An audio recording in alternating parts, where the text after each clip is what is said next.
Taigi pradėkime naują temą, kurioje kalbėsime apie gyvybinės jėgos energiją, energijos deficitą ir neigiamus energijos mainus, kuriuos kūrėme su aplinkiniais žmonėmis. Įsivaizduok idealų pasaulį, kuriame visos mūsų fizinės aplinkybės puikiai atspindi mūsų dieviškąjį sielos planą. Primenu, kad tavo dieviškąjį sielos planą sudaro tavo sielos dovanos, sielos grupės, sielos specializacijos, gyvenimo pamokos, manifestacijos žemėlapis ir visi kiti komponentai, apie kuriuos sužinojai iš mano teikiamų skaitymų. Tiesiog įsivaizduok savo sielos planą kaip knygą, kurioje saugoma informacija apie tavo sielą.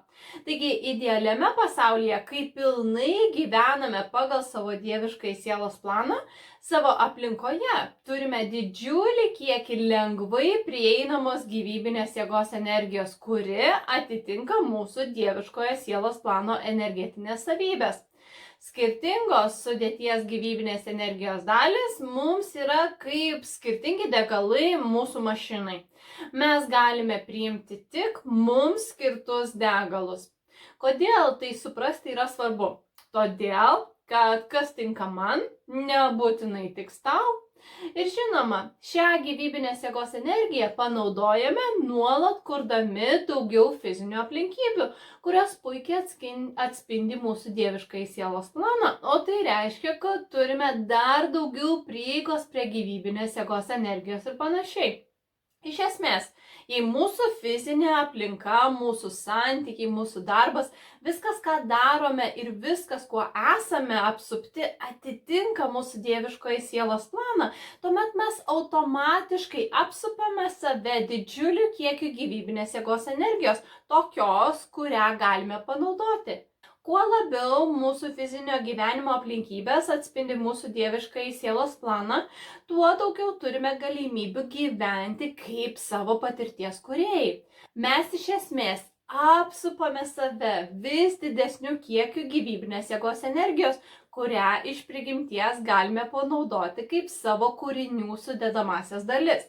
Todėl, kuo labiau mes ir mūsų aplinka atitinka mūsų dieviškąsias sielos dovanas, tuo lengviau mums yra manifestuoti kažką naujo. Kurdami naudojame gyvybinės jėgos energiją, o tada mūsų kūriniai turi tokią pat gyvybinės jėgos energiją. Tai reiškia, kad galime vėl ją panaudoti, kurdami kažką kitą, kas pasižymi tomis pačiomis energetinėmis savybėmis. Tai leidžia mums sukurti neįtikėtinai gausią patirtį. Mes gauname prieigą prie gyvybinės jėgos energijos, sukuriame iš jos tai, ką norime, o tada vėl iš jos sukuriame kažką naujo. Tai tarsi statybinių kaladėlių rinkinys. Iš jų galime statyti, ką tik norime, o paskui tas pačias kaladėles panaudoti kitam kūriniui statyti.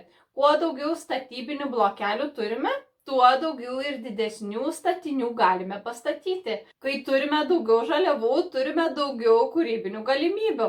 Žinoma, negalime dėti naujų kaladėlių ant senų ir tikėtis, kad pastatas išliks stovėti. Prieš statydami ką nors didesnio, mums gali tekti nugriauti bent dalį to, ką pastatėme iki šiol. Turime pripažinti, kad griovimas visada yra kažko naujo kūrimo dalis. Jei norime sukurti naujas aplinkybės savo gyvenime, tai reiškia, kad kartu turime išardyti kai kurias esamas aplinkybės, kad jas būtų galima pakeisti į kažką kitą. Kad ir kokios būtų mūsų aplinkybės, jos negali egzistuoti kartu su naujomis aplinkybėmis, nes mūsų gyvenime vienu metu negali egzistuoti dvi skirtingos vibracijos. Negalime turėti finansinės nepriklausomybės, kai vibruojame priklausomybę. Negalime turėti laisvės, kai imamės veiksmų iš pareigos. Negalime turėti sėkmės, kai veikiame jausdami kaltę ar gėdą. Negalime transformuoti savo gyvenimo, kai gyvename dėl saugumo. Gyvybinės jėgos energija teka per mus ir yra modifikuojama mūsų valios, kuri suteikia mums galę patiems kurti savo patirtį. Jei norime gauti daugiau gyvybinės jėgos energijos, turime tapti geresnių indų jai priimti.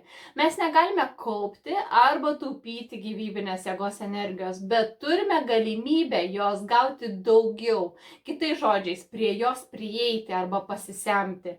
Kaip gerai mums pavyksta pasisemti daugiau gyvybinės jėgos energijos, priklauso nuo to, kokią aplinką sukuriame savo ir kaip elgiamės kūrybos proceso metu. Galingesniais kūrėjais tampame tada, kai galime gauti daugiau savo gyvybinės jėgos energijos. Mūsų sveikata ir gyvybingumas tampa geresni, o mūsų manifestavimo procesas tampa greitesnis ir veikia daug geriau. Svarbiausia yra tai, kad gaunant daugiau gyvybinės jėgos energijos, mūsų siela gali daryti tai, dėl ko čia ir atėjo, ogi patirti save kaip dieviškosios kūrybos aspektą šios fizinės patirties žaidimo aikštelėje.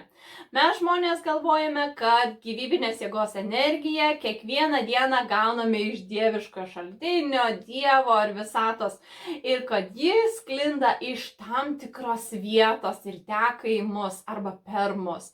Įsivaizduojame, kad kažkur visatoje yra tam tikra vieta, kuri yra šaltinis, iš kurio gyvybinės jėgos energija teka į mus. Taip iš tikrųjų nėra. Ji neteka žemyn į mus. Toks mąstymas tik sustiprina atsiskyrimo sąvokas ir iš esmės atima mūsų galią. Gyvybinės jėgos energija nėra supakuota kažkurioje tai visatos vietoje, kur ji pastoviai būna. Geriau įsivaizduoja gyvybinės jėgos energiją kaip deguonį. Ji jau visur yra. Gyvybinės jėgos energija iš tikrųjų sklinda iš mus supančių gyvų ir negyvų daiktų.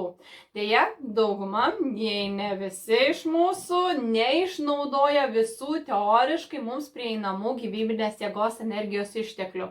Norėdami iki galo suprasti, kaip daugiau gauti gyvybinės jėgos energijos, pirmiausia turime suprasti, kaip ir kodėl atsisakome tokio svarbaus ištekliaus.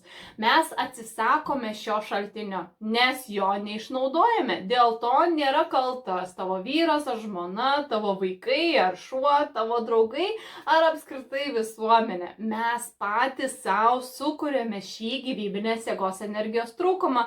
Kadangi būtent mes patys sukūrėme šį trūkumą, turime visą galią tai pakeisti.